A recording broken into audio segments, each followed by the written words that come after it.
하나님 감사합니다.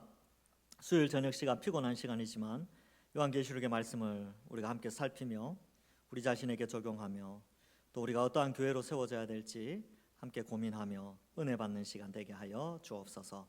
성령 하나님께서 우리 심령 가운데 감동 감화하셔서 깊이 깨닫게 하여 주실 줄 믿사오며 예수님의 이름으로 기도하옵나이다. 아멘. 자, 우리 요한계시록 오늘은 2장 12절부터 29절까지의 내용입니다. 함께 살펴보도록 하겠습니다. 한 절씩 교독하겠습니다. 버가모 교회의 사자에게 편지하라. 좌우에 날성검을 가지신 이가 이르시되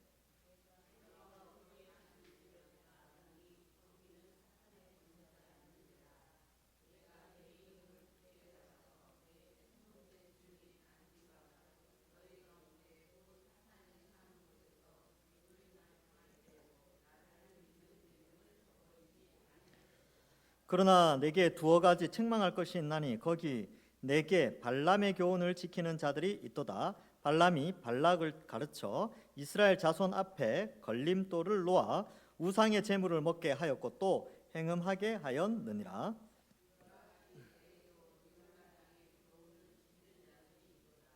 그러므로 회개하라. 그리하지 아니하면 내가 내게 속히 가서 내 입의 검으로 그들과 싸우리라.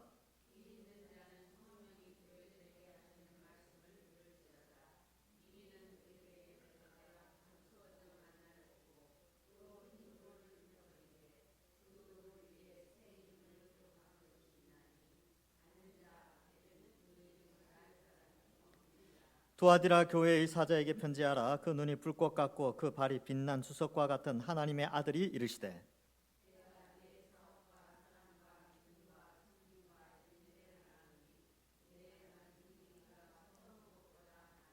그러나 내게 책망할 일이 있노라. 자칭 선지자라 하는 여자 이세벨을 네가 용납함이니 그가 내 종들을 가르쳐 꾀어 행음하게 하고 우상의 제물을 먹게 하는도다.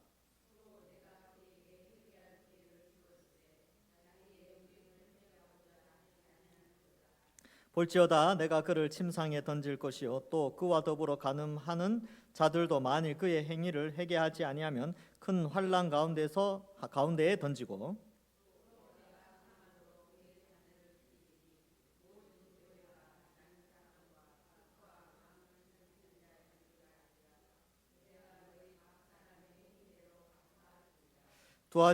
두아디라에 남아 있어 이 교훈을 받지 아니하고 소위 사탄의 깊은 것을 알지 못하는 너에게 말하노니 다른 짐으로 너에게 지울 것은 없노라. 이기는 자와 끝까지 내 일을 지키는 그에게 만국을 다스리는 권세를 주리니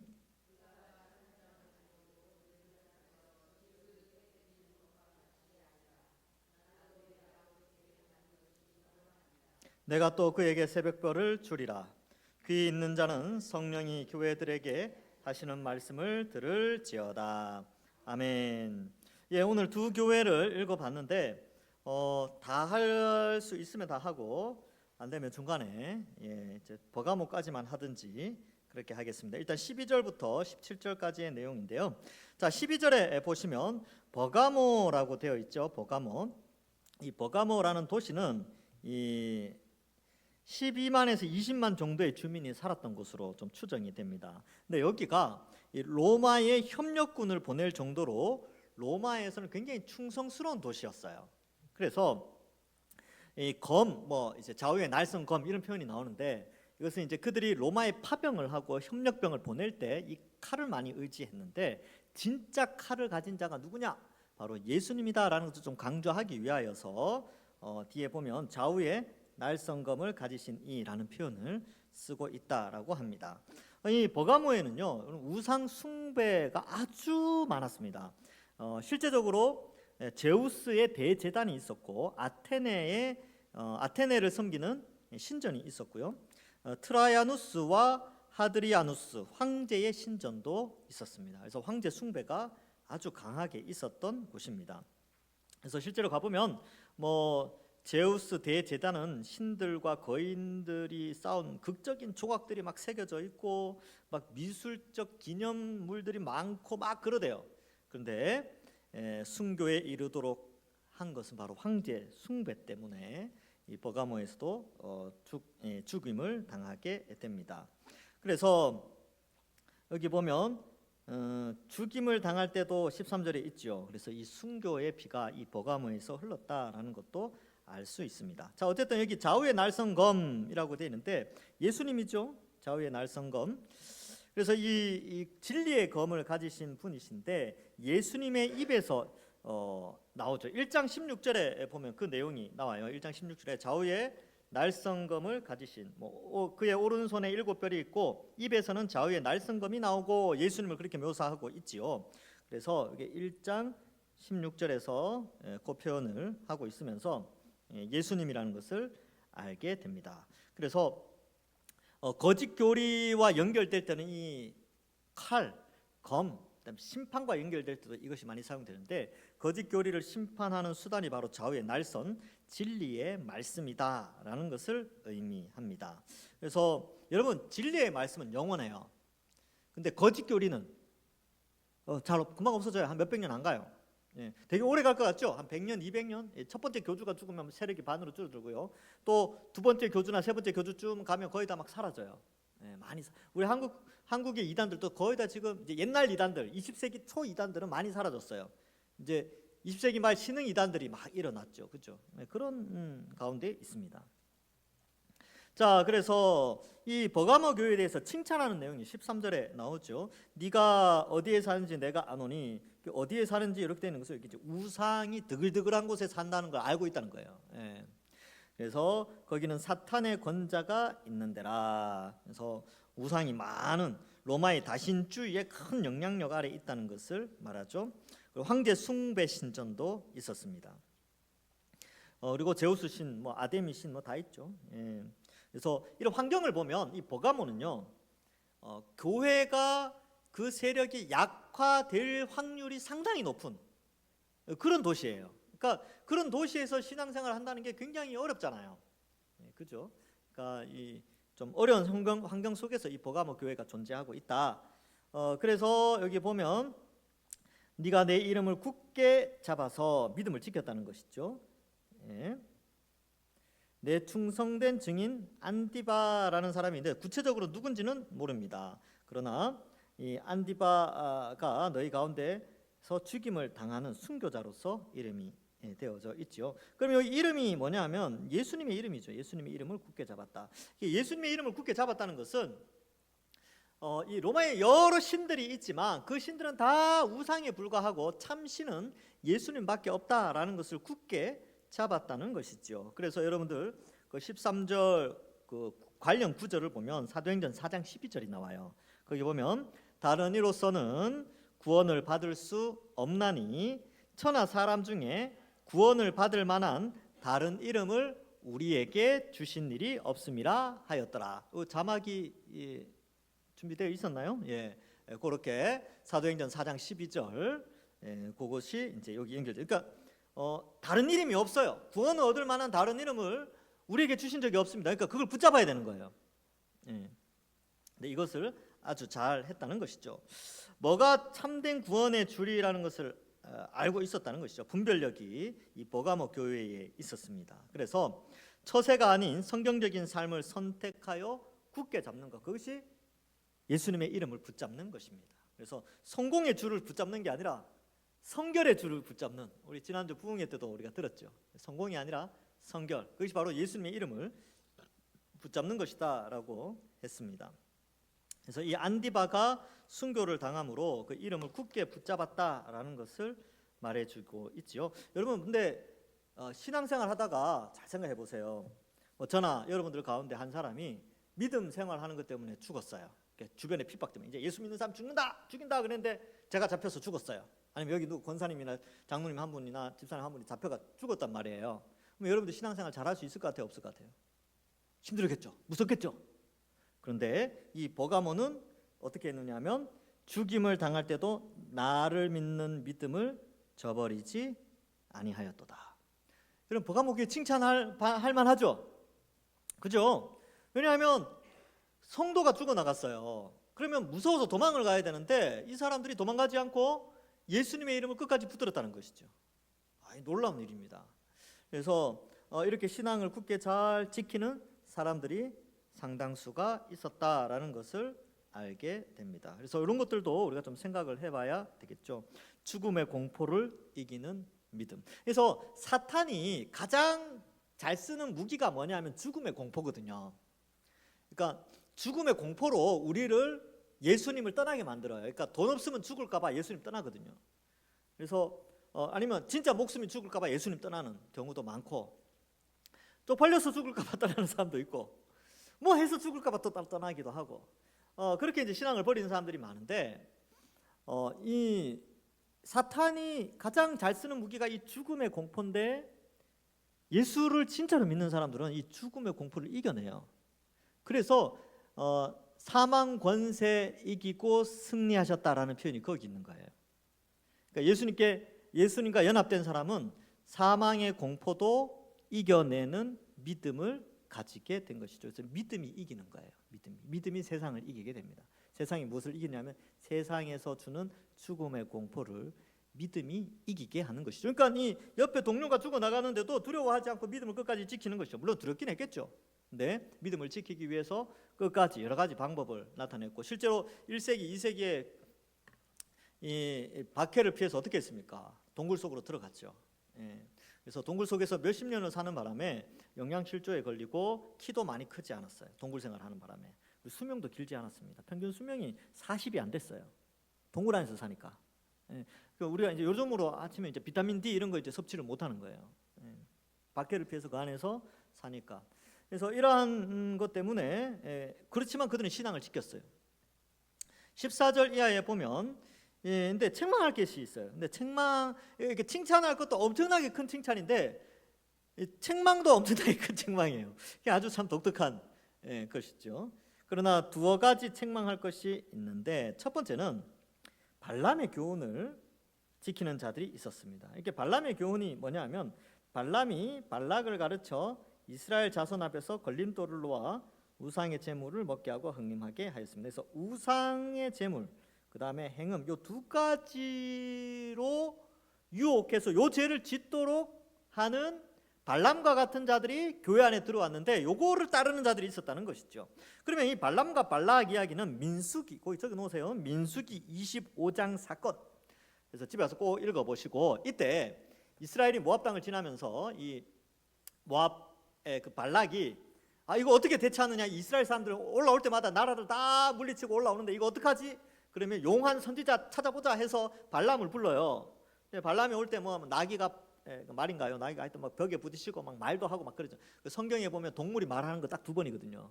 창세기 뱀이 한 번 말하고 발람 선지자한테 말을 해요. 딱 두 번.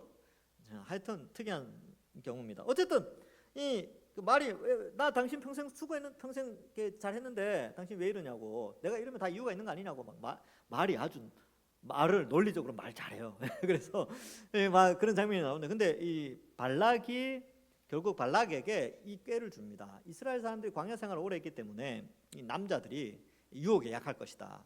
그래서 이 발람이 발락에게 요 꾀를 주는 것이죠. 그래서 모압 여인들이요 이렇게 해가지고 행음하게 됩니다.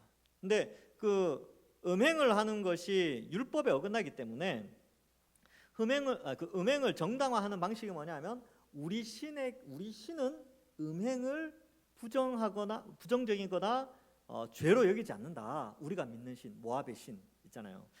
우리의 신은, 우리가 믿는 바알은 행음하는 것이 축복이다. 이런 식으로 이제 유혹을 하거든요. 그래서 다 넘어가요. 그날 이 음행으로 말미암아 죽음을 맞이한 사람이 24,000명입니다. 그러면 24,000명이면요, 저기 올림픽 주경기장에 5만 명이 들어가거든요. 5만 명이 들어가죠. 거기에 한 절반이 죽었다고 생각하시면 돼요. 어마어마한 숫자예요. 나중에 이런 경기장에 한번 가보세요. 5만 명이 딱 들었으면 그 규모가 어마어마합니다. 거기에 절반이 죽었어요. 그 정도 규모에. 그러니까 이 24,000명이 죽게 되는데, 그 엄청난 죄악을 따라서 발람의 꾀를 따르는 사건이 있었다. 그래서 믿음 없는 자들이 이것을 따라 가서 우상의 제물을 먹고 음행하게 됩니다. 그래서 버가모, 그러니까 이게 유혹이 컸죠. 왜냐하면 버가모는 우상의 도시거든요. 그러니까 이 죄를 짓는데 상당히 약화돼 있었습니다. 두 번째, 두 가지라 그랬으니까 두 번째는 뭐냐면 15절에 이와 같이라고 돼 있죠. 이와 같이 이것은 똑같이 이제 우상과 음행 이 두 가지 죄를 니골라당의 교훈을 지키는 자가 있었다. 앞에도 나왔었죠. 앞에도 니골라당이 있었는데 우상과 행음을 하게 하는 그런 거짓 교훈을 가르쳤던 거짓 선지자로 보여집니다. 원래 이제 사도행전 15장 20절에 보면 그 총회가 열려요. 기독교 총회. 거기에서 어떻게 결정하느냐면 사도행전 15장 20절 다만 우상의 더러운 것과 음행과 목매어 죽인 것과 피를 멀리하라고 편지하는 것이 옳으니 이렇게 돼 있죠. 그래서 우상의 더러운 것과 음행을 멀리해야 됩니다. 그런데 어때요? 니골라당과 발람의 꾀를 따르는 자들은 우상의 제물을 먹고 우상을 숭배하고 행음을 하게 되는 것이지요. 그래서 이것에 대해서 말합니다. 그리고 요한계시록 9장 20절과 21절에도 천국에 이제 구원받지 못하는 자들에 대해서 설명을 해요. 이렇게 설명합니다. 이 재앙에 죽지 않고 남은 사람들은 손으로 행한 일을 회개하지 아니하고 오히려 여러 귀신과 또는 보거나 듣거나 다니거나 하지 못하는 금은 동과 목석의 우상에게 절하고 또 그 살인과 복술과 음행과 도둑질을 회개하지 아니하더라. 이게 뭐냐면 지옥에 가는 사람이 누구냐면 나쁜 짓을 많이 했는데 회개 안 하는 사람. 회개하는 사람은 제가 이 수요 예배 때도 말씀드려요. 회개하면 하나님 들어주십니다. 용서해 주세요. 근데 회개하지 않아. 구원받지 못하는 자는 회개하지 않는 자들이에요. 돌이키지 않습니다. 하나님을 믿지 않으니까. 그래서 이들은 다 천국에 들어갈 수 없다라는 것을 말해주고 있지요. 그래서 여기 16절에도 보면 하나님은 늘 심판 앞에 회개할 것을 요구해요. 이와 같이 그러므로 회개하라라고 돼 있죠. 회개하라. 심판하지 않고 회개할 것을 말씀하고 있습니다.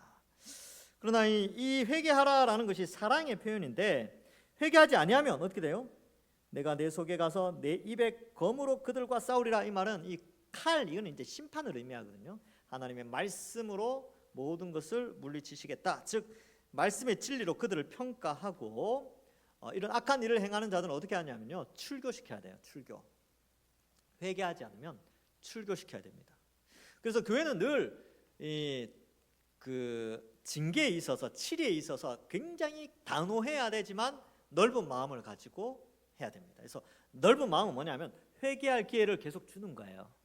그러나 끝까지 회개하지 않으면 단호하게 출교를 해야 되죠. 왜냐하면 그것이 교회 안에 들어와서 악영향을 미치고 교회를 분열을 일으키기 때문에 회개할 기회를 주고 또 그렇게 이제 진리의 검으로 평가하여 때로는 출교도 해야 한다라는 것을 보여줍니다. 그래서 여러분 진리의 말씀은요 우리의 무기예요. 하나님의 능력입니다. 그래서 무엇이 옳고 그른지 분별해내고 이렇게 그런 역할을 하는 거죠. 여러분들 그 사과나 뭐 이런 거 먹어보면 상한 부분 있죠. 뭐 이렇게 딱 떨어져 가지고 눌려 가지고 이렇게 그 갈변하는 부분 있잖아요. 그럼 어떡합니까? 도려내잖아요. 뭘로 도려내요? 칼로 도려내죠. 이렇게 여기 나오는 칼이 그 역할을 하는 겁니다. 그래서 교회 안에 잘못된 것들을 분별하고 도려내는 것이 진리의 검, 성경 말씀으로 그걸 도려내는 것이지요. 그래서 고린도후서 10장 4절과 5절에 보면 우리의 싸우는 무기는 육신에 속한 것이 아니요 오직 어떤 견고한 진도 무너뜨리는 하나님의 능력이라. 모든 이론을 무너뜨린다. 이단들의 이론들을 다 무너뜨리는 하나님의 능력이 결국은 말씀인데 5절에 하나님 아는 것 이렇게 되어 있죠. 하나님 아는 것을 대적하여 높아진 것을 다 무너뜨리고 모든 생각을 사로잡아 그리스도에게 복종하게 하니 이렇게 되어 있는데 우리가 싸우는 무기는 하나님의 능력인데 그것은 결국 말씀의 무기를 가지고 이렇게 도려내는 것이죠. 그래서 여기에 내 입의 검으로 그들과 싸우리라 하면서 도려내게 됩니다. 17절. 자, 귀 있는 자는 성령이 교회들에게 하시는 말씀을 들을지어다. 그래서 성령이 교회들에게 말씀을 통해 성경을 통해서 말씀하시죠.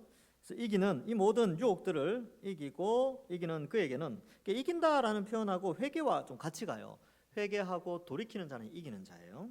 이기는 그에게는 내가 감추었던 만나를 주신다. 이거 좋은 말인 것 같죠? 감추었던 만나 주신다. 이건 굉장히 좋은 것이죠. 축복이죠. 근데 왜 하필 만나라고 표현했느냐라고 하면 광야에게 주신 하늘의 양식이 만나였는데 감추었던 만나라는 표현으로 봐서 배부르게 해주신다는 것을 의미합니다. 그래서 어떻게 보면 좀 영적인 배부름 이런 것으로 좀 해석할 수 있고 천국에 있는 생명 양식 뭐 이런 것들과도 좀 연결되어집니다. 그래서 그것을 먹게 해주겠다는 것이죠. 그 다음에 두 번째, 이 만나 개념이 그렇게 돼 있어요. 그래서 어떻게 보면 이게 이 만나를 우리가 이미 누린다라고 했을 때는 예수 그리스도를 믿는 거예요. 그러나 미래적으로 볼 때는 정말 하늘의 양식을 먹고 영생할 수 있도록 해주는 것이죠. 요한복음 6장 48절부터 51절에 보면 내가 곧 생명의 떡이니라 이렇게 되어 있죠. 51절에는 나는 하늘에서 내려온 살아있는 떡이니 사람이 이 떡을 먹으면 영생하리라. 내가 줄 떡은 곧 세상의 생명을 위한 내 살이니라 하시니라. 그래서 이 말을 하시면서 예수님이 저는 못 먹여보면 광야에서 너희 조상들이 먹은 만나를 먹고 조상들은 죽었다. 근데 내가 주는 이 생명의 떡을 먹는 자는 영생한다 라고 하면서 자기 살이라고 표현을 해요. 근데 아주 이 문학적인 이 표현의 뜻은 뭐냐면 예수님의 살을 먹는다는 것은 예수님을 믿는다라는 것의 다른 표현으로 쓰신 거예요. 그렇죠? 그래서 예수님을 믿는 자는 하늘의 만나, 영원한 생명을 누리게 해주겠다라는 약속인데 이 감추었던 만나가 이 앞으로 우리가 완성될 하나님 나라에서 먹을 생명 양식과도 연결되지만 또 이것을 이미 우리가 맛보고 있다면 그것은 곧 예수 그리스도를 믿는 것과도 연결되어진다라는 것을 의미합니다. 그러니까 여러분 지금 여기 먹는 거 이야기하죠. 앞에 무슨 죄를 지었어요? 먹는 죄 지었잖아요. 우상의 제물을 먹는 죄를 지었죠. 그러나 회개하는 자는 야 너희 우상의 제물 먹는다고 막 그랬지. 아유 내가 생명 양식 줄게. 내가 감추었던 만나 줄게 라고 하면서 축복을 해주는 거예요. 그러니까 이 하나님의 사랑이 이런 표현들에서 나타나는 것이죠. 자, 두 번째 보시면 흰돌을 준다라고 되어 있어요. 흰돌. 요 흰돌이 무슨 의미가 있느냐는 두 가지 의미가 있습니다. 이거 이제 해석을 두 가지로 해요. 정확하게 이거다라고 말하지는 못하지만 고고학적으로 고대 문헌들을 좀 살펴봤을 때에 이 흰돌은 이런 의미가 아닐까라고 크게 두 가지로 설명하는데 둘 다 저는 괜찮다고 생각해요. 첫 번째는 뭐냐 하면 흰돌은 이게 법정에서 유죄를 받을 때 검은 돌을 들면서 유죄, 그 다음에 무죄를 이야기할 때는 흰 돌을 들고 무죄, 이걸 선고한대요. 그래서 법정 용어에서 이게 사용되는 그런 건데 회개하는 자에게는 무죄, 이게 죄 용서함을 허락해 준다라는 의미로 흰 돌이라는 단어를 쓴다는 것이죠. 그 다음에 이 돌 위에 이름이 새겨지잖아요. 새 이름이 기록되어진다라고 되어 있는데 그 돌은 그 돌을 준 사람의 이름이 적혀 있는 거예요. 이제 이게 두 번째 의미인데 이게 초청장의 의미가 있답니다. 그래서 이 흰 돌 위에 그 누구의 이름이 딱 적혀 있으면 그곳에 들어갈 수 있는 자격이 주어지는 거예요. 일종의 출입증 같은 거. 그래서 여기 보면 이 새 이름 뭐 이렇게 보면 여기 나오죠. 돌 위에 새 이름이 기록된 것이 있나니 받는 자 밖에는 그 이름을 알 사람이 없느니라 되는데 흰 돌에 이름이 적힌 것을 보면서 그 돌의 주인의 집에 청하여 들어갈 수 있는 자격이 주어지는 거예요. 그러니까 이거 일종의 초청장. 이거 없으면 못 들어가. 이거 없으면. 근데 그 돌 위에 새 이름이 적혀 있는 거예요. 알 수는 없는데 그 새 이름이 적혀 있는데 이거를 어떻게 이해하느냐 하면 이사야의 말씀과 연결돼 있어요. 이사야의 말씀에 보면 이사야 56장 5절에 내가 내 집에서 내 성 안에서 아들이나 딸보다 나은 기념물과 이름을 그들에게 주며 영원한 이름을 주어 끊어지지 아니하게 할 것이며 이렇게 돼 있죠. 그러니까 이름을 준다는 게 하나님이 이름을 주어서 생명이 끊어지지 않도록 한다는 의미가 있어요. 그러니까 이름을 주는 거예요. 새 이름을 주는 거죠.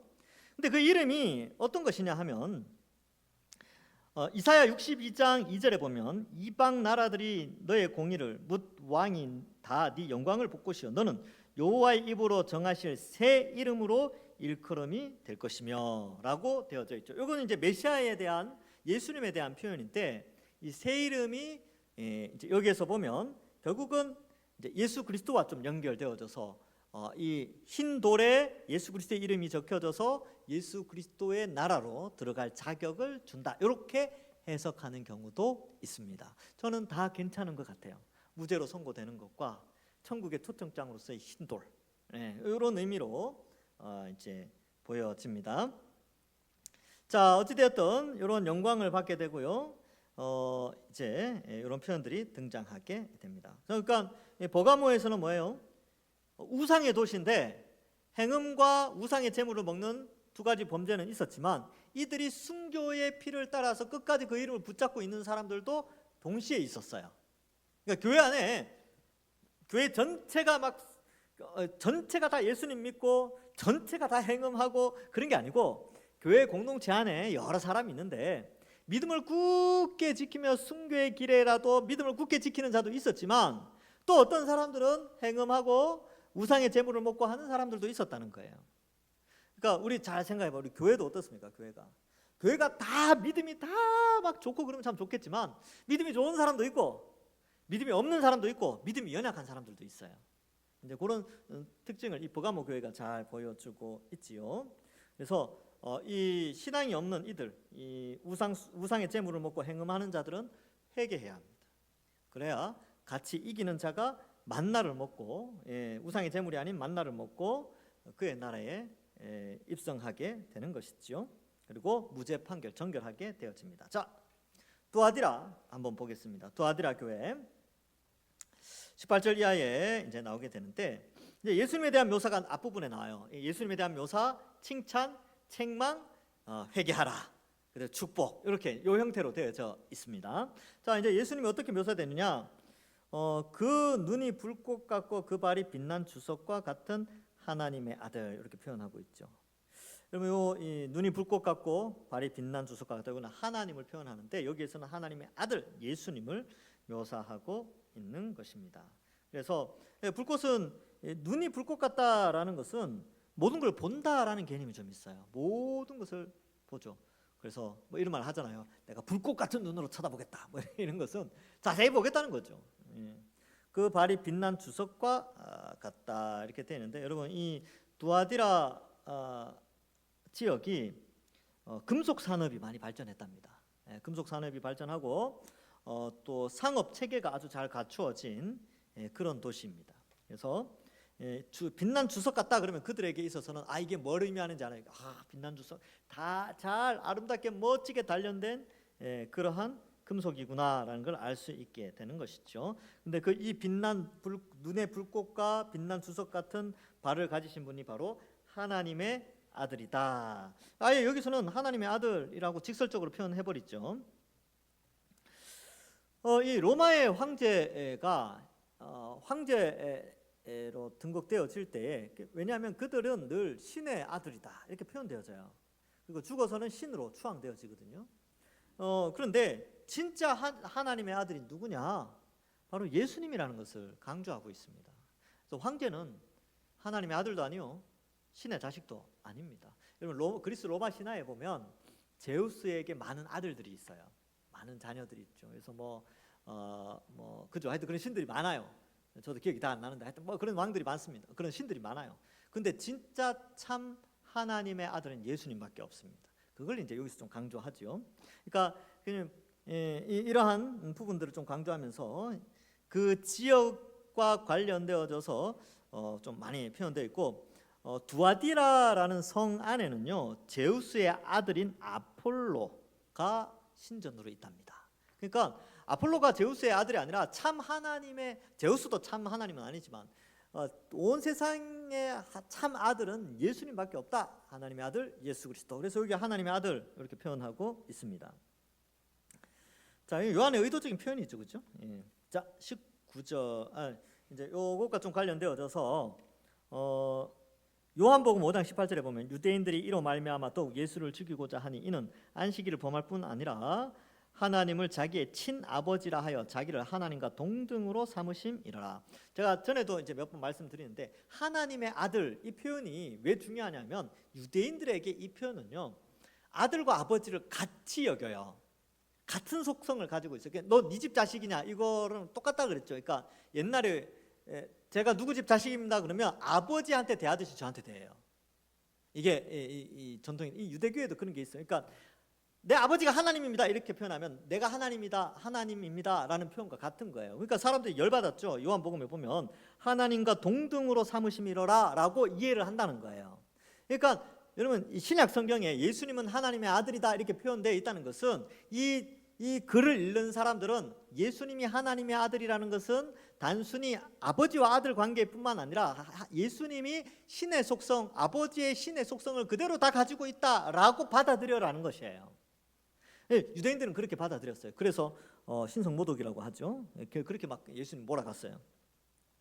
그래서 요한복음 5장 18절은 그렇게 돼 있고, 다니엘서 3장 25절에 보면 왕이 또 말하여 이르되 내가 보니 결박되지 아니한 네 사람이 불 가운데 서로 다니는데 상하지도 아니하고 그 넷째 모양은 신들의 아들과 같도다 이렇게 됐죠. 신들의 아들 뭐 이렇게 표현하고 있는데 예수님이죠. 저는 예수님으로 해석을 합니다. 자, 그래서 이 두아디라에 대해서 설명을 하고, 여기 두아디라에는 뭐 아폴로 신전뿐만 아니라 남신과 여신을 우상으로 섬기는 악한 풍속이 있었습니다. 그리고 여선지자들이 많이 있어서 이 악한 신의 신탁을 받는 여선지자들이 좀 있었어요. 그러니까 일종의 이렇게 보통 정상적인 신전 운영이 되어지는 게 아니라 이 로마 사회 정상적인 신전을 운행하는 것이 아니고, 이 두아디라에는 그러니까 일종의 사교라고 해야 되나요? 이렇게 악한, 그러니까 아주 불법적인 혹은 악한 종교적 속성을 가진 여선지자들이 존재했었대요.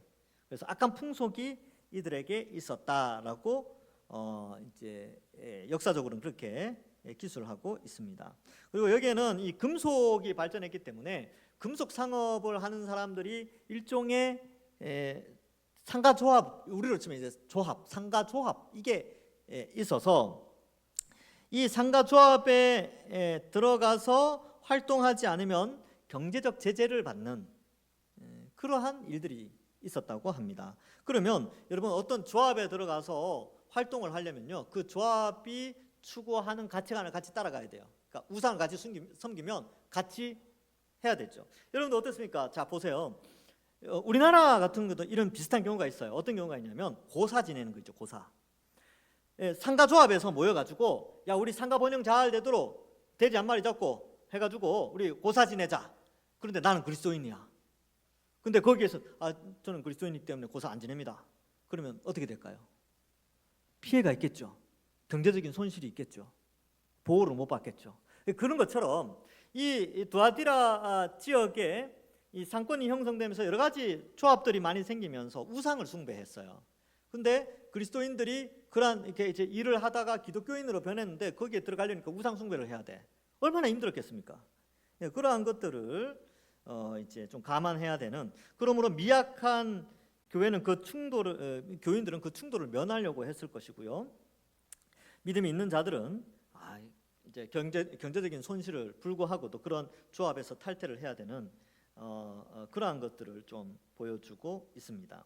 자, 그래서 우상의 제물을 먹는 것과 음행하는 것을 꺼리낌 없이 그 지역에서는 행했는데 그리스도인들이 굉장히 힘들었을 것이다라는 것을 알려주고 있습니다. 칭찬할 부분이 있지요. 그래서 내가 네 사업가라고 하는데 이 사업이라는 게 뭐 여기 나오는 그냥 뭐 이렇게 이런 사업이라기보다는 어떤 행동 이런 것을 의미해요. 이 사업과 사랑과 믿음과 섬김과 인내를 안다. 그래서 여러분, 사랑은 수고를 해야 돼요. 믿음은 믿음은 있죠. 그다음에 생각이 갑자기 안 나요. 인내는 이건 소망에 있네요. 소망에 있네. 그래서 사랑과 믿음과 소망 이렇게 있죠. 수고로 섬기고 뭐 그렇게 되는 것입니다. 자, 그래서 여기 보면 믿음의 역사, 일이죠. 일. 그래서 믿음과 사업이 좀 연결되고요. 사랑과 섬김이 좀 연결되고 소망은 인내. 이렇게 좀 연결이 됩니다. 그래서 데살로니가전서 1장 3절에 보면 이 사랑과 믿음과 소망과 사랑에 대해서 이렇게 설명합니다. 너희의 믿음의 역사, 이 역사가 나오는데 여기 사업이라는 단어랑 의미가 같습니다. 사랑의 수고죠. 사랑의 수고, 섬김 있죠. 우리 주 예수 그리스도에 대한 소망의 인내, 우리 하나님 아버지 앞에서 끊임없이 기억함이니, 이렇게 되는데 이 두아디라 교회가 이거 잘했어요. 칭찬받을 만하죠. 믿음, 소망, 사랑 이거 잘 지켜냈습니다. 칭찬받을 만했습니다. 자, 그래서 이렇게 이제 인내를 안 오니 네 나중 행위가 처음보다 많도다. 요거 에베소랑 반대죠. 에베소 교회는 첫사랑 잃어버렸잖아요. 근데 이 두아디라는 처음보다 나중에 신앙이 더 깊어졌다는 거예요. 칭찬하고 있습니다. 우리 교회도 이렇게 요 칭찬만 좀 잘 받았으면 좋겠어요. 우리가 이제 더 칭찬받는 그런 교회가 돼야 되겠죠. 그래서 뭐 이런 인내에 대한 내용들은 여러분 그 내어드린 프린트물에 뭐 여러 가지로 나와 있습니다. 그래서 이 인내라는 부분은 에베소 교회, 두아디라 교회, 빌라델비아 교회에서 칭찬받는 부분이에요. 에베소 교회도 인내가 있었죠. 그래서 2장 2절에 보면 내가 내 행위와 수고와 내 인내를 알고, 계시록 2장 19절 이 두아디라 교회에서도 역시 이 인내를 설명하고요. 계시록 3장 10절에 보면 빌라델비아 교회에게 네가 나의 인내의 말씀을 지켰다 이런 표현을 쓰고 있습니다. 요한계시록 13장 10절에도 사로잡는 자는 사로잡힐 것이요 칼에 죽이는 자는 자기도 마땅히 칼에 죽으리니 성도들의 인내와 믿음이 여기 있느니라 이렇게 되어 있습니다. 환난 가운데 인내하는 것이죠. 요한계시록 14장 12절에도 성도들의 인내가 여기 있나니 이제 계명을 지킨다 이렇게 표현하고 있죠. 그래서 인내는 소망을 바라보고 말씀을 지키는 것이 바로 인내입니다. 자, 그래서 처음 행위가 나중보다 많다. 그런데 에베소에 비해서 칭찬받을 만하지만 치명적인 결함을 가지고 있었죠. 그러나 이제 20절에 그러나 이렇게 설명합니다. 도대체 무슨 일이 있었는가? 내게 책망할 일이 있노라. 자칭 선지자라 하는 여자 이세벨. 이 두아디라에는 사악한 사교가 있었다 그랬죠. 그래서 여선지자라고 칭하는 자들이 상당히 많았어요. 그 가운데 그 어떠한 특정한 인물을 묘사하든지 실제로 그 사람 이름이 이세벨이었든지 아니면 구약의 아합의 아내였던 이세벨을 이세벨의 이름을 가지고 와서 상징적으로 쓰는 것인지 뭐 해석이 여러 가지예요. 그 두 가지로 했는데 상관없습니다. 어쨌든 두아디라 교회에 아주 나쁜 여자 선지자가 들어와서 영향력을 끼쳤는데 그걸 용납하게 돼요. 그리고 그가 내 종들을 가르쳐 깨어 행음하고 우상의 제물을 먹게 하였다. 앞에 나왔던 버가모 교회가 범죄했던 내용과 똑같은 죄를 짓게 됩니다. 우상 숭배와 행음이죠. 그래서 이 행음과 우상 숭배의 목적은 자기를 위해서 하는 거예요. 그러니까 여러분 우상 숭배는 다 자기 만족을 위해서 하는 겁니다. 구약 성경에 사람들이 우상을 만들 때 항상 앞에 쓰는 말이 있어요. 사람들이 자기를 위하여 우상을 만들고 늘 그렇게 기록되어 있어요. 그래서 자기 욕심을 채우는 가운데 특별히 이 행음함에 대한 욕심을 채우게 되죠. 그래서 굉장히 타락한 그런 상황들을 보여주고 있습니다. 자, 그래서 그렇죠. 그래서 이거 뭐 가르치고 꿰고 행음하게 되는데 그 당시에 우상 숭배를 하게 되는데 여러분 이게 어떻게 꼬심이 가능했을까요? 그렇죠. 우상 숭배와 예수님 믿는 건 완전히 다르잖아요. 근데 어떻게 꼬셨을까요? 이게 이제 혼합주의라는 건데 구약 성경에도 계속 나오는데 이스라엘 백성들이 그렇게 유일하신 하나님에 대한 율법도 배우고 40년 동안 그렇게 하면서도 왜 자꾸 이 행음하는 일에 죄를 짓게 됐느냐 하면요, 혼합주의 때문에 그렇습니다. 뭐라고 하냐면 하나님 섬겨도 좋고 이거 섬겨도 좋다. 하나님이 다 이해하신다. 이거 좋은 게 아니냐. 하나님이 다툼을 원할 것 같아? 기독교인들 너네들 너희 막 예수만이 참된 구원이라 그래서 사회에 무리를 일으키는 걸 정말로 하나님이 원하실 것 같아? 아닐걸. 하나님 우리가 서로 사랑하고 화평하고 사이좋게 지내는 거 좋아할 거야. 그러니까 우리에 와서 이렇게 우리 우상 숭배도 이렇게 하고 또 너희는 너희대로 열심히 잘 살아. 예배도 잘 드리고 그러나 주일날 예배 잘 드리고 월요일부터는 우상 숭배하면서 온갖 죄 짓고 죄는 그들이 그렇게 표현하지 않겠죠. 그냥 이렇게 우리 문화를 즐기며 그렇게 살면 돼라고 했겠죠.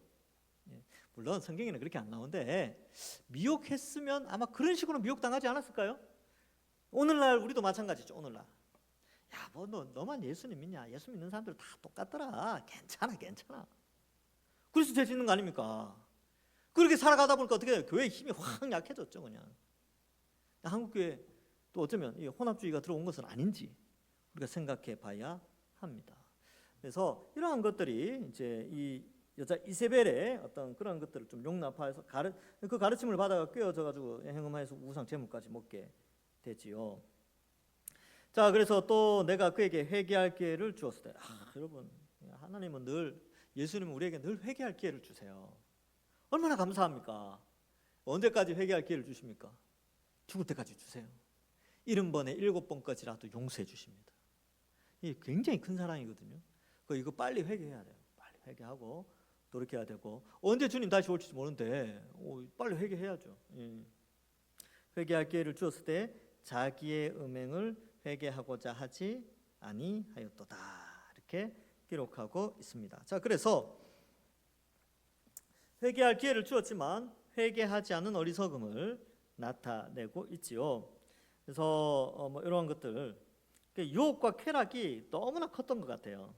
그래서 육체의 정욕을 채우는데 허락하신 범위를 넘어서게 하는 방탕을 우상 숭배를 통해서 맛보게 되는. 그러니까 이게 뭐냐면, 제가 이제 옛날에 써놨던 건데, 육체의 정욕을 채우는데 그 정욕을 채우는 즐거움을 우상 숭배를 통해서 이걸 얻은 거예요. 그러니까 이걸 끊어내지 못하는 거예요. 마치 마약 중독자처럼. 예수 믿는다고 하는데 이 음행의 중독에, 그러니까 우상 숭배의 중독에 빠져서 이게 헤어나지를 못하는 것이죠. 그 맛을 보면서. 근데 회개할 기회를 줘도 회개하지 못하는, 뭔가에 중독된 그런 모습을 나타내게 됩니다. 그래서 결국 우상 숭배는 우상을 위한다기보다는 자기를 위한 것이죠. 자기 욕구를 채우기 위한 것이고 그런 것입니다. 여러분, 절에 가는 사람들도 다 자기를 위해서 가요. 이슬람 믿는 사람들도 다 자기를 위해서 믿어요. 우리는 하나님의 영광을 위해서 십자가의 길을 걸어요. 이게 기독교예요. 이게 우상 숭배와 다른 이유가 거기 있습니다. 우리는 우리의 정욕을 추구하거나 우리의 욕심을 추구하는 것이 아니라 우리는 하나님 영광을 위해서 이 땅을 살아가는 자들이에요. 그래서 그게 기독교 힘이에요. 그게 기독교 힘. 자, 그래서 여러분, 돌이킬 거 있으면 빨리 돌이켜야 돼요. 빨리 돌이켜야 되고 그래야 됩니다. 자, 22절, 볼지어다 내가 그를 침상에 던질 것이요, 이렇게 되어 있죠. 이 침상이라는 단어가 병상입니다. 병상. 병상. 표준 세번역 성경이나 현대인 성경에는 병상으로 번역했고요.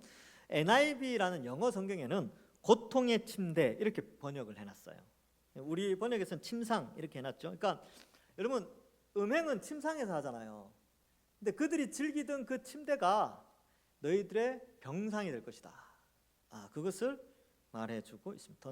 이 병상에 던져서 고통의 침대가 될 것이다, 이렇게 표현하죠. 그래서 쾌락의 침대가 고통의 침대로 변화되어집니다.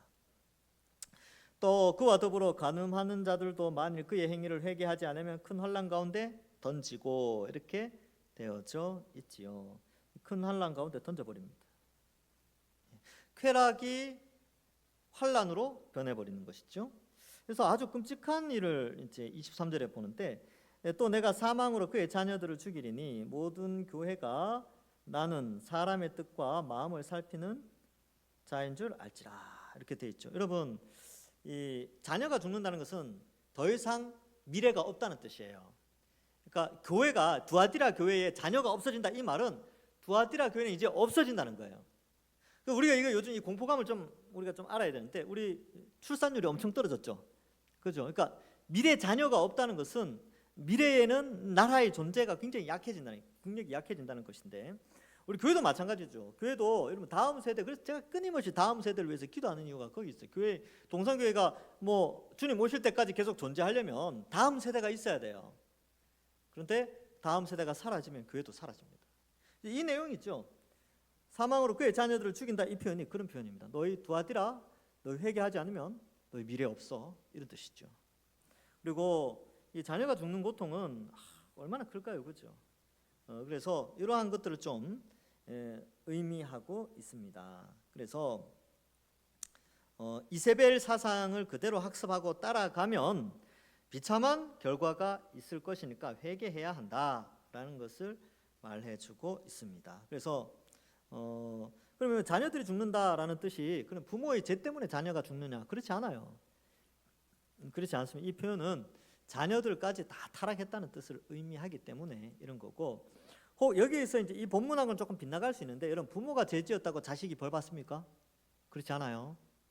요거 잘 이해하셔야 돼요. 요거 이제 우리 교단에서 예전에 한번 다툰 적이 있어요. 다퉜다기보다는 결론을 내린 적이 있습니다. 가게에 흐르는 저주 이런 거 없어요. 그러니까 예를 들어서 우리 할머니 할아버지가 옛날에 우상을 섬겼다, 뭐 성황당에 나무 빌었다, 그것 때문에 지금 제가 벌을 받고 막 다치고 그런 일은 없어요. 근데 옛날에 이거 가르친 적이 있어요.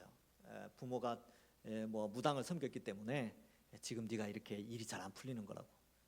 또 다른 무당이 등장해서 그렇게 가르칩니다, 교회 안에서. 제가 그런 사람 만난 적이 있어요. 제가 그거 들으면서 야, 저 사람 이상하다.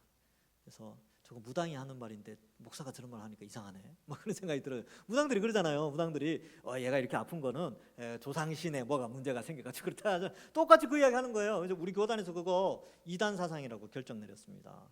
그래서 여러분 왜 그러냐 하면 에스겔 18장 2절에서 4절에 그 내용이 나와요. 성경에 그 내용이 나옵니다. 이렇게 기록되어 있어요. 너희가 이스라엘 땅에 관한 속담에 이르기를 아버지가 신 포도를 먹었으므로 그의 아들의 이가 시다고 함이 어찌 됨이냐? 주 여호와의 말씀이니라. 내가 나의 삶을 두고 맹세하노니 너희가 이스라엘 가운데 다시는 이 속담을 쓰지 못하게 되리라. 모든 영혼이 다 내게 속한지라. 아버지의 영혼이 내게 속한 같이 그의 아들의 영혼도 내게 속하였나니 범죄하는 그 영혼은 죽으리라. 자식까지 가지 않는다는 거예요. 뭐냐면 속담에 아빠가 신포도를 먹는데 옆에 있는 자녀가 포도 먹지 않는데 아우 쉬어라고 하는 말이 있는데, 그게 뭐냐 하면 아빠의 영향력이 자손에게로 자식에게로 간다라는 속담이 있는데 그거 잘못된 거다. 그 영혼의 죄는 그 영혼에게 돌아가는 것이지 그 영혼의 죄가 자식에게로 된 이런 연좌는 없다는 거예요.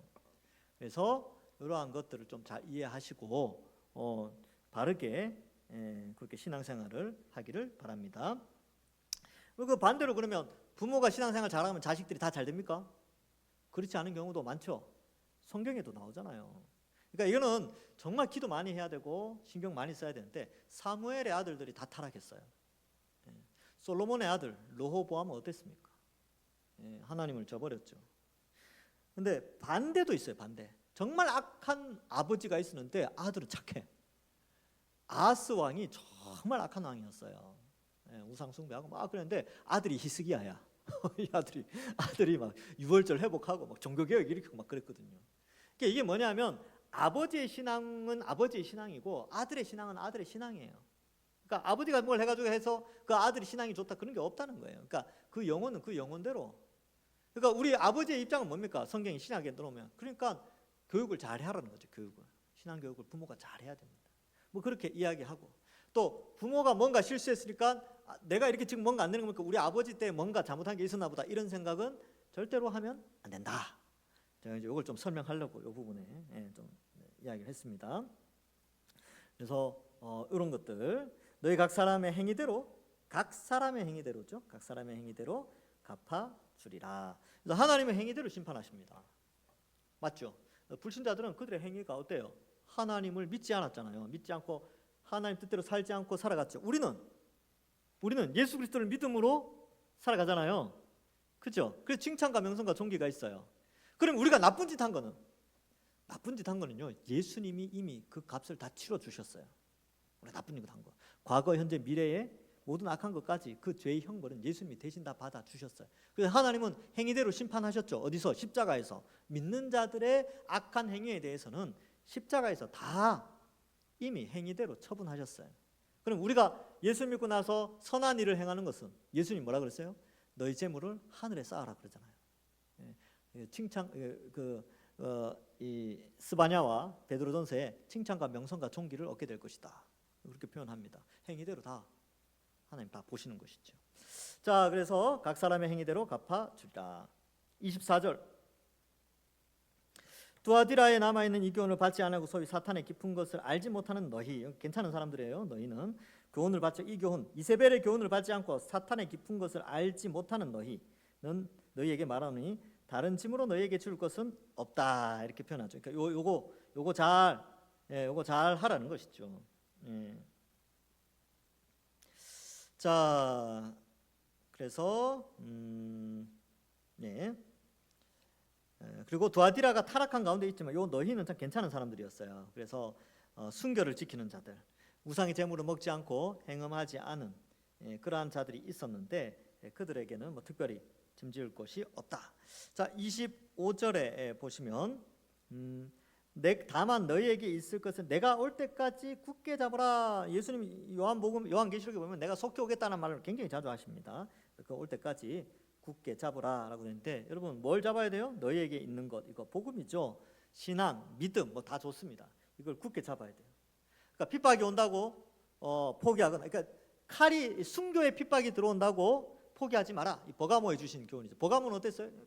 핍박이 있었는데 포기할 수 있지만 지켰어요. 근데 또 우리의 신앙을 버리게 하는 것 중에 하나가 유혹이죠. 타락한 유혹, 우상의 제물과 음행, 이런 것도 굉장히 큰 유혹으로 다가오거든요. 그러니까 그러한 유혹들은 어때요? 역시 우리의 신앙을 빼앗아가지만 그러한 것들을 물리치고 오직 믿음을 잘 지켜야 된다. 이것을 말씀해주고 있습니다. 여러분 신앙 굳게 잡으십시오. 놓고 싶을 때도 있을 거예요. 지치고 힘들고, 그렇죠. 그리고 믿음 생활하는 거 얼마나 힘듭니까? 그러니까 잡고 있는데 놓고 싶을 때가 있어요. 놓으면 자유로울 것 같으니까. 내가 이 믿음을 놓으면 내가 교회를 더 이상 안 나가면 굉장히 자유로울 것 같은데 아니요. 그걸 놓는 순간 엄청난 유혹들이, 죄악의 유혹들이 우리에게 다가오게 됩니다. 그래서 빨리 잡아야 돼요. 놓을 것 같은, 힘이 약해진 것 같으면 빨리 잡아야 돼요. 다시 잡아야 됩니다. 옆에서 도와주셔야죠. 같이 기도해주고 빨리 잡자 그러고 막 그래야 됩니다. 자, 26절에 보시면 굳게 잡으라라는 것에서 다시 조금 더 설명을 하면 복음의 진리를 느슨하게 가지고 있으면 빼앗기고 흔들리게 됩니다. 그래서 굳게 잡아야 합니다. 그래서 어떻게 굳게 잡을 것인가 조금 적용으로 가보면 목회자와 성도가 함께 성경을 알아가야 하지요. 그러니까 성경을 알아가면 알아갈수록 믿음이 강해지니까 그렇습니다.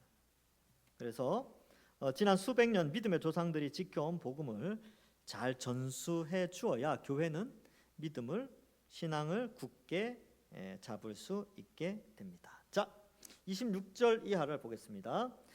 이기는 자와 끝까지 내 일을 지키는 그에게는 만국을 다스릴 권세. 이게 왕노릇 하는 것이죠. 왕노릇. 그래서 이스벨의 교훈, 그다음에 뭐 이런 음행과 뭐 이런 것들, 그렇죠. 이거 다 이겨내는 것, 우상 이런 거 끝까지 이겨내는 자에게 만국을 다스린대요. 만국을 다스리는 권세, 왕노릇 한다는 표현이 성경에 많이 납니다.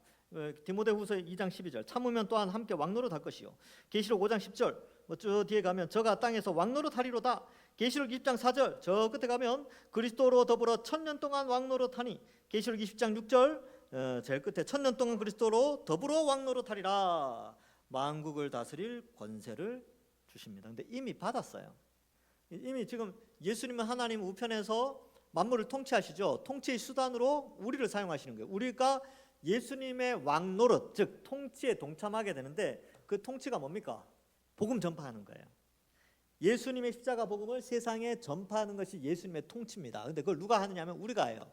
그러니까 예수님이 우리를 보내어 예수님의 통치 대리자로서 교회가 지금 왕노릇 하고 있는 것입니다. 근데 이게 완성되면 이미 왕노릇 하지만 아직 완성되지는 않았어요. 예수님의 재림으로 말미암아 새 하늘과 새 땅이 열리면 거기에서 완전한 다스림이 됐죠. 그래서 예수님도 누가복음에 보면 문화 비유할 때 10골 다스릴 권세, 5골 다스릴 권세를 준다 이렇게 표현을 하세요. 그래서 이런 것들을 보면 완성된 하나님 나라에서의 왕노릇도 있지만 지금도 이미 그 왕노릇을 하고 있는데 그것은 바로 복음 전파를 통하여서 하고 있다 이렇게 이해하시면 됩니다. 그래서 나중에 이 천년왕국 이야기할 때 이 왕노릇을 많은 신학자들은 현재 우리가 예수 그리스도의 복음을 전파하는 것으로 해석을 많이 합니다. 자, 그다음 볼까요? 그가 철장을 가지고 그들을 다스려 질그릇 깨트리는 같이 하리라. 여러분 철방망이 있잖아요. 쇠파이프, 철방망, 이 철장이 철방망이거든요. 그러니까 왕이 가지고 있는 막대기인데 이 왕의 막대기가 철로 돼 있어요. 그러니까 강력한 왕권을 설명하거든요. 강력한 왕권을 가지고 세상을 질그릇 깨트리듯이 한다는 거예요. 질그릇은 뭐예요? 그 손으로 톡 쳐도 깨지는 건데 세게 치면 철 막대기로 탁 치면 완전히 박살나지요. 그것처럼 철장을 가지고 그들을 다스려 질그릇 깨뜨릴 같이 하리라. 이 표현은 예수님께서 혹은 예수님을 따르는 모든 자들이 강력한 왕권을, 흔들리지 않는 왕권을 가지고 통치하고, 나도 내 아버지께 받은 것이 그러하니까 너희도, 교회도 그러한 다스림의 축복을 누리게 된다라는 것을 말해주고 있습니다. 그래서 뭐 그렇게 되죠. 이 철장으로 질그릇을 깨뜨린다는 것은 시편 2편 7절에서 9절에서 나오죠. 시편 2편 9절에 보면 네가 철장으로 그들을 깨뜨리며 질그릇같이 부수리라 하시도다. 이건 예수님에 대한 메시지인데 그것이 우리에게도 적용되어진다라는 것을 말해주고 있습니다. 그래서 이 만물은 그리스도께 복종해요. 그래서 고린도후서 10장 4절 5절 거기에 우리의 싸우는 무기는 육신에 속한 것이 아니죠. 쭉 해서 5절에 보면 하나님을 알고 대적하여 높아진 것을 다 무너뜨리고 모든 생각을 사로잡아 그리스도에게 복종하게 하니, 이렇게 됐죠. 그러니까 만물이 그리스도에게 복종하게 하는, 만물을 다스리는 권세가 교회를 통하여서 지금 일어나고 있다는 것이죠.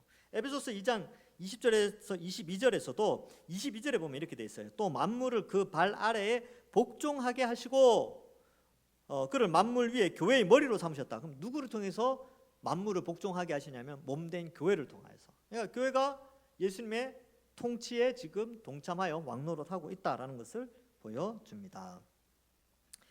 내가 또 그에게 새벽별을 주겠다, 이렇게 되죠. 새벽별, 좋은 거죠. 그러니까 그 만물을 다스리는 그에게 새벽별을 주는 것은 좋은 건데, 이 새벽별을 주신다는 의미는 좋은 것을 주시는 것인데, 이게 안 좋은 의미로 쓰일 때가 딱 있어요. 딱 한 번. 이사야 14장 12절은 안 좋은 의미예요. 이거는 이제 그 교만한 그 천사장, 그러니까 이 사탄을 의미할 때 이사야 14장 12절은 설명하고, 나머지 2장 28, 요한계시록 2장 28절과 요한계시록 2장 22장 16절에는 다 좋은 의미로, 또 예수님을 나타내는 의미로 이 새벽별을 표현할 때가 있습니다. 그래서 이 표현은 영적인 리더를 표현하는데, 그래서 우리에게 새벽별을 준다는 것은 하나님 나라의 리더로 세운다라는 의미가 있습니다. 그래서 이 새벽별은 여기 나오는 만국을 다스리는 권세와 관련되어져서 하나님 나라의 리더로 이 새벽별을 준다라는 의미가 있다. 이렇게 이제 단어 사전에서는 이야기하고 있습니다. 그래서 요한계시록 22장 16절에 예수님을 새벽별로 묘사하거든요. 그러니까 이건 왜 그렇게 하냐면 유일한 참 리더는 예수님밖에 없다는 거예요. 근데 그 엄청난 혜택, 새벽별의 리더십을 그의 몸된 교회에게도 역시 동일하게 새벽별을 주신다, 이런 의미로 여기에서는 사용되어집니다. 자, 그래서 그 참고할 말들은 그 새벽별, 이것은 통치자 예수님을, 구약에서는 예수님을 많이 상징하고 있습니다. 자, 29절에 보시면 이 새벽별 할 때 민수기 24장 17절, 베드로후서 1장 17절에서 19절, 계시록 22장 16절, 여러분 나눠드린 프린터에 있고요. 거기에 보시면 이렇게 다 표현되어져 있습니다. 그래서 귀 있는 자들은 들을지어다. 이거는 계속해서 반복되어서 나타나는 것이죠. 그래서 성령께서, 여러분 오늘 이 본문 말씀을 우리가 공부하면서 성령이 이게 여러분 들었을 때 이게 믿어지고, 내가 뭔가 깨닫고 감화 감동이 있으면 성령이 우리에게 하신 말씀에 귀를 기울이는 자예요. 그렇게 이해하시고 회개하고, 또 어떠한 핍박이 있어도 신앙 잘 지키고 그렇게 살아가야 합니다. 그렇게 될 때 주어지는 복이 너무나 커요. 자, 오늘은 여기까지 하겠습니다. 수고하셨습니다. 자, 기도하고 마치겠습니다. 하나님 감사합니다. 버가모 교회와 두아디라 교회를 보면서 우리 동산교회는 이들의 장점만을 닮아가게 하여 주옵소서. 혹 우리에게 하나님이 회개해야 할 내용들이 있다면, 하나님 앞에서 회개할 내용이 있다면 우리의 죄악들을 용서하여 주시고, 우리의 믿음이 다시 거룩하여져서 하나님 앞에 영광 돌릴 수 있도록 인도하여 주옵소서. 그리하여 순교의 자리도 순종하며 믿음 지키고, 또 죄악의 유혹 속에서도 성결한 자들로 세워지는 저희들 다 되게 하여 주시옵소서. 오늘 하루도 또 편안하게 잘 돌아가게 하시고 믿음에 승리하는 저희들, 이기는 자들이 다 되어 축복받는 저희들 되게 하여 주실 줄 믿사오며 예수님의 이름으로 기도하옵나이다. 아멘. 수고하셨습니다.